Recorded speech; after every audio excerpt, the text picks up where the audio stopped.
Whoa, whoa, whoa, whoa, whoa, whoa, whoa, wake up with wake.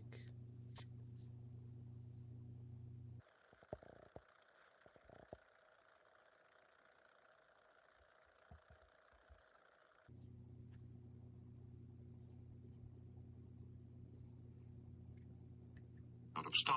I was so humiliated, so ashamed. Young womanhood, she said, was our poverty. We could never entertain in the way the other girls in my social set entertained. My clothes were never of the best quality. I outgrew them, and they did the of a great railway. Thinking of others will not only keep you from worrying about yourself, it will also help you make a lot of friends and have a lot of fun.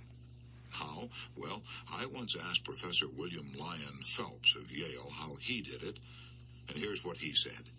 I never go into a hotel or a barber shop or a store without saying something agreeable to everyone I meet. I try to say something that treats them as an individual, not merely a cog in a machine. I sometimes compliment the girl who waits on me in the store by telling her how beautiful her eyes are or her hair. I'll ask a barber if he doesn't get tired standing on his feet all day. I'll ask him how he came to take up barbering, how long he's been at it, how many heads of hair he's cut. I'll help him figure it out. I find that taking an interest in people makes them beam with pleasure. I frequently shake hands with a redcap who's carried my grip. It gives him a new lift and freshens him up for the whole day. One extremely hot summer day, I went to a dining car of the New Haven Railway to have lunch. The crowded car was almost like a furnace, and the service was slow. When the steward finally got around to handing me the menu, I said, "The boys back there cooking in that hot kitchen certainly must be suffering today." The steward began to curse. His tones were bitter. At first I thought he was angry. "Good God Almighty," he exclaimed. "People come in here and complain about the food. They kick about the slow service and growl about the heat and the prices. I've listened to their criticism for 19 years, and you're the first person, the only person who's ever expressed any sympathy for the cooks back there in that boiling kitchen. I wish to God we had more passengers like you." The steward was astounded because I had thought of the cooks as human beings and not merely as a cog in the organization of a great railway. What people want, continued Professor Phelps, is a little attention as human beings. When I meet a man on the street with a beautiful dog, I always comment on the dog's beauty. As I walk on and glance back over my shoulder, I frequently see the man petting and admiring the dog. My appreciation has renewed his appreciation. One time in England, I met a shepherd and expressed my sincere admiration for his big, intelligent sheepdog. I asked him to tell me how he trained the dog. As I walked away, I glanced back over my shoulder and saw the dog standing with his paws on the shepherd's shoulders, and the shepherd was petting him.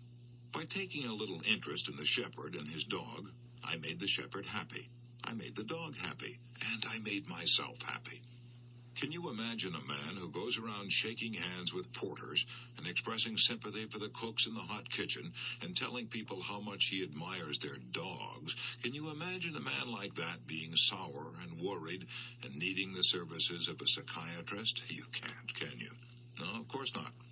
A Chinese proverb puts it this way: a bit of fragrance always clings to the hand that gives you roses. You didn't have to tell that to Billy Phelps of Yale. He knew it. He lived it. If you're a man, skip this paragraph. It won't interest you. It tells how a worried, unhappy girl got several men to propose to her. The girl who did that is a grandmother now. A few years ago, I spent the night in her and her husband's home. I'd been giving a lecture in her town, and the next morning she drove me about 50 miles to catch a train on the main line of the New York Central. We got to talking about winning friends, and she said, "Mr. Carnegie, I'm going to tell you something that I have never confessed to anyone before, not even to my husband." She told me that she'd been reared in a social register family in Philadelphia. The tragedy of my girlhood and young womanhood, she said, was our poverty. We could never entertain in the way the other girls in my social set entertained. My clothes were never of the best quality. I outgrew them, and they didn't fit, and they were often out of style. I was so humiliated, so ashamed, that I often cried myself to sleep. Finally, in sheer desperation, I hit upon the idea of always asking my partner at dinner parties to tell me about his experiences, his ideas, his plans for the future. I didn't ask these questions because I was especially interested in the answers. I did it solely to keep my partner from looking at my poor clothes. But a strange thing happened. As I listened to these young men talk and learned more about them, I really became interested in listening to what they had to say. I became so interested that I myself sometimes forgot about my clothes. But the astounding thing to me was this. Since I was a good listener and encouraged those boys to talk about themselves, I gave them happiness, and I gradually became the most popular girl in our social group, and 3 of these men proposed marriage to me. Some people who read this chapter are going to say, all this talk about getting interested in others is a lot of damn nonsense. Sheer religious pap. None of that stuff for me. I'm going to put money in my purse. I'm going to grab all I can get and grab it now, and to hell with the other dumb clucks. Well, if that's your opinion, you're entitled to it. But if you're right, then all the great philosophers and teachers since the beginning of recorded history, Jesus, Confucius, Buddha, Plato, Aristotle, Socrates, St. Francis, were all wrong. But since you may sneer at the teachings of religious leaders, let's turn for advice to a couple of atheists. First, let's take the late A.E. Hausman, professor at Cambridge University and one of the most distinguished scholars of his generation. In 1936, he gave an address at Cambridge University on the name and nature of poetry. In that address, he declared that the greatest truth ever uttered and the most profound moral discovery of all times were these words of Jesus. He that findeth his life shall lose it, and he that loseth his life for my sake shall find it. We have heard preachers say that all our lives, but Hausman was an atheist, a pessimist, a man who contemplated suicide, and yet he felt that the man who thought only of himself wouldn't get much out of life. He would be miserable. But the man who forgot himself in service to others would find the joy of living. If you're not impressed by what A.E. Hausman said, let's turn for advice to the most distinguished American atheist of the 20th century, Theodore Dreiser. Dreiser ridiculed all religions as fairy tales and regarded life as a tale told by an idiot full of sound and fury, signifying nothing. Yet Dreiser advocated the one great principle that Jesus taught, service to others. If he, man, is expected to extract any joy out of his span, Dreiser said, he must think and plan to make things better not only for himself but for others, since joy for himself depends upon his joy in others and theirs in him. If we're going to make things better for others, as Dreiser advocated, let's be quick about it, time's a-wasting. I shall pass this way but once. Therefore, any good that I can do or any kindness that I can show, let me do it now. Let me not defer nor neglect it, for I shall not pass this way again. So, if you want to banish worry and cultivate peace and happiness, here's Rule 7. Forget yourself by becoming interested in others. Every day, do a good deed that will put a smile of joy on someone's face.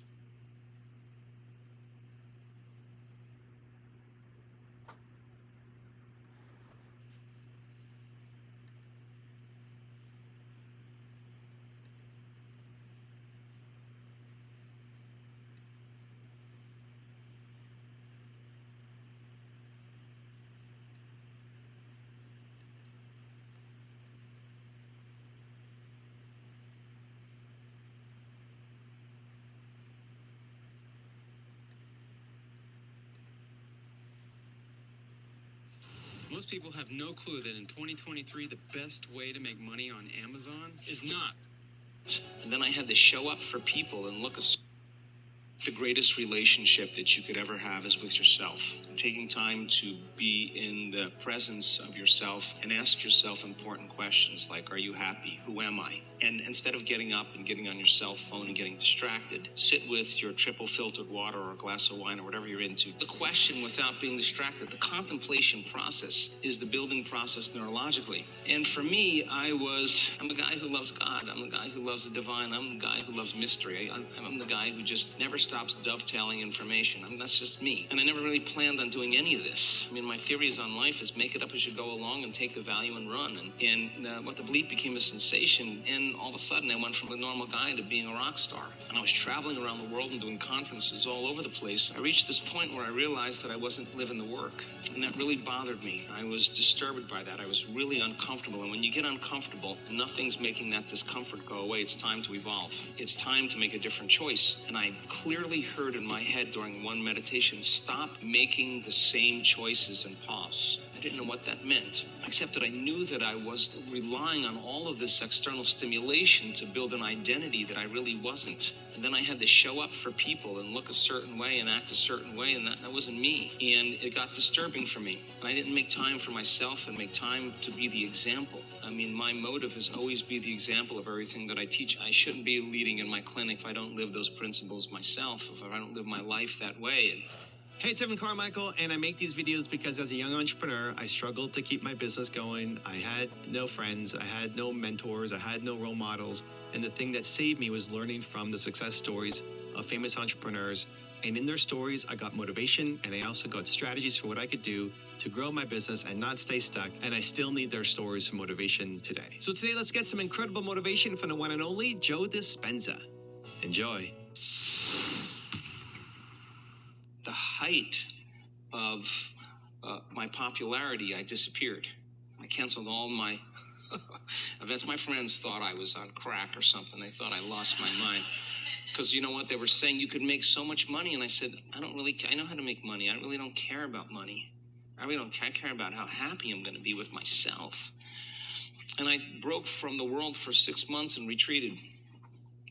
And I really decided that if I presented myself back to the world, that I wasn't going to be seduced by it in the same way. That I really wanted to be the example of everything that I taught, and I wanted to lead events in a way that empowered people. I never wanted it to be about me. I wanted it to be about you. Most people try to create a new personal reality as the same personality, and it doesn't work. We literally have to become someone else. In other words, thoughts are the language of the brain, and feelings are the language of the body. And how you think and how you feel creates a state of being. So most people have experiences in their life that brand them emotionally. They feel fear, they feel anger, they feel bitterness, they feel frustration, they feel insecurity. And those emotions then become part of their identity. So once they think certain thoughts that turn on certain circuits in their brain that are equal to their insecurity, and then they feel insecure. The moment they feel insecure, they think more insecure thoughts, which makes more chemicals for them to feel insecure. And the repetition of that cycle over time conditions the body to subconsciously become the mind of insecurity. So then the person says, I am insecure. And whenever you say, I am anything, you're commanding your mind and body towards a destiny.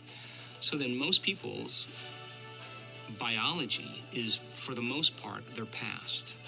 And so if you're not being defined by the vision of the future, some new possibility in your life, you're only left with the old circuitry in your brain and the old emotions of the past. So the question then is, can you believe in a future that you can't see or experience with your senses yet, but you've thought about enough times in your mind that your brain is literally changed to look like the experience has already occurred? Now, the latest research in neuroscience says you can change your brain just by thinking. So then as you begin to think about a new possibility and your brain begins to fire in new sequences and new patterns and new combinations, and you begin to plan your behaviors, and you begin to review in your mind, mentally rehearse who you're going to be in your life, the mere action of mental rehearsal begins to install the neurological circuits in your brain. Now your brain is no longer a record of the past. Now it's in fact a map to the future. And if you were then to begin to emotionally embrace your future before it's made manifest, in other words, You're not waiting for your healing to feel wholeness. You're not waiting for your new relationship to feel love. You're not waiting for the mystical moment to feel awe. You're not waiting for your success to feel empowered. That's the old model of reality of cause and effect. In other words, the materialist, the person who's waiting for their wealth to come to feel abundance, they're living by that model of cause and effect. But the quantum model is about causing an effect, which means you begin to experience your own worthiness and your abundance before it occurs. You have to feel wholeness in order for your healing to occur. We have to feel love for ourselves and love for life in order for us to have love in our life. And so then to instruct people how to teach their body emotionally how that future could feel like before it's made manifest. If they do it properly, their body as the unconscious mind begins to believe it's living in that future reality in the present moment. And they're beginning to signal new genes in new ways that begins to change their body to look like the event has already occurred. So the process of change in the meditative model requires unlearning and relearning. It requires breaking the habit of the old self and reinventing a new self. What we say in neuroscience, pruning synaptic connections and sprouting new connections, unfiring and unwiring and refiring and rewiring, unmemorizing emotions that are stored in the body and then reconditioning the body to a new mind and to a new emotion. No longer signaling the same genes in the same way, but signaling new genes in new ways. Beginning to pull your energy out of the past and beginning to invest your energy into the future. The concept of transformation is a really important message, and we use meditation as the mechanism because I want people to become so familiar with their old personality self that they don't default anymore and keep reaffirming that new personality. It's so much easier to forget that vision than to remember it. So you got to constantly remind yourself, reproduce the same level of mind. You got to constantly emotionally embrace it. Keep conditioning the body, the thought and the feeling, the image and the emotion, the stimulus and response. You're conditioning your body into the future instead of waking up every morning and remembering your problems. And those problems are associated with people and objects and things at certain times and places, and every one of those problems has an emotion associated with it. So people are remembering their past and they're feeling the emotions. They're firing and wiring the same circuits and feeling the same emotion. They're conditioning their body into the past, and that's why change is so hard. Because the moment you step out from... This woman is an anomaly. Harper's Bazaar magazine featured her on the cover and said she's the author of the world's #1. Doing the same thing and making a different choice, there's going to be some discomfort because the body subconsciously has been programmed emotionally into the past. So the moment you make a different choice, you're stepping out of the known into the unknown. The body starts influencing the mind to return back to the familiar place. That's why people have difficulty changing. And yet, if meditation is the model to become so familiar with your old self and so familiar with your new self, how many times do we have to forget until we stop forgetting and start remembering? That's the moment called change, okay? Give people the tools and let them practice, and they'll actually start enjoying it, okay?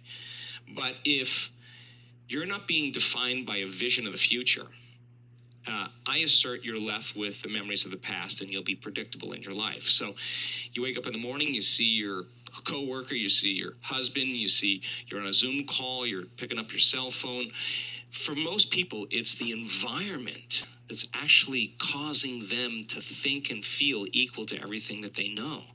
So it's not their personality that's creating their personal reality. It's their personal reality that's reaffirming their personality. It's their environment that's controlling the way they feel and the way they think. Why? Because every person, your husband, your coworkers, your employees, your dog, your cell phone, every one of those things, you have a neurological network that you've actually created because you've experienced them. And because you've experienced them, you have an emotion associated with them. So if we're not being defined by a vision of the future, when we see the same people and we go to the same places and we do the exact same thing at the exact same time, The environment is controlling the way we feel and the way we think, but if how we think and how we feel actually creates our life, as long as we're thinking equal to everything that we know, everything stays the same because nothing changes in our life until we change. Okay, so the conditioning process, the thought and the feeling, the memory and the emotion, you're thinking in the past when you remember your problems, you feel the emotion associated with it.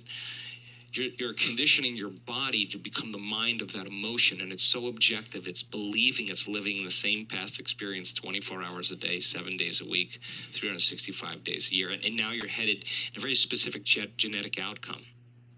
Okay, you get up in the morning, you do the same thing as you did yesterday. You go through this whole routine, and you keep doing that. Your body's on autopilot now. And a habit is a redundant set of automatic, unconscious thoughts, behaviors, and emotions that's acquired through repetition. Habit is when you've done something so many times, the body actually knows now how to do it better than your conscious mind. That means your body is the mind that's dragging you into that predictable future based on what you did in the past, and you lost your free will to a set of programs. Yep. I think that the greatest belief that you could have is the belief in yourself. And when you believe in yourself, you believe in possibilities. And when you believe in possibilities, you have to believe in yourself. So people that enter this work come with a certain amount of chronic disbelief that they could actually change their life or change their health condition. When you see the scientific research that in 7 days, a novice meditator, their biology literally looks like they're in a different life. Mm-hmm. And they're in a ballroom, and there's nothing very special about a ballroom. I've been to thousands of ballrooms.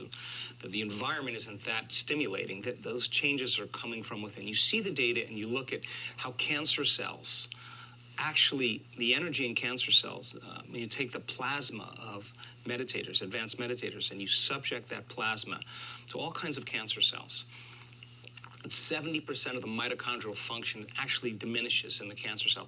Cancer cells love to multiply and they love to move. You take energy out of the cancer cell, you're taking life out of the cancer cell. When people see that data, it gives them hope. Mm-hmm. It gives them the idea that it's possible now. When someone stands on the stage with stage 4 cancer that has spread to their bones, to their uterus, to their lungs, to their liver, to all the tissues of their body, and you ask any physician who's seen stage 4 cancer in bones, it's very unlikely you're going to see a reversal. And you see the person stand on the stage and tell their story, and it's not glamorous. It's a real life story. And there's no evidence of cancer in any of her tissues any longer, no cancer in her bones. The PET scans show that there's a complete reversal. That's the 4-minute mile. That's the person speaking the truth. And invariably, somebody in the audience is examining that person's story, and they're thinking, if that person can do it, I can do it as well. Also, to make sure you're actually taking action after watching this video, I've designed a special free worksheet just for this video.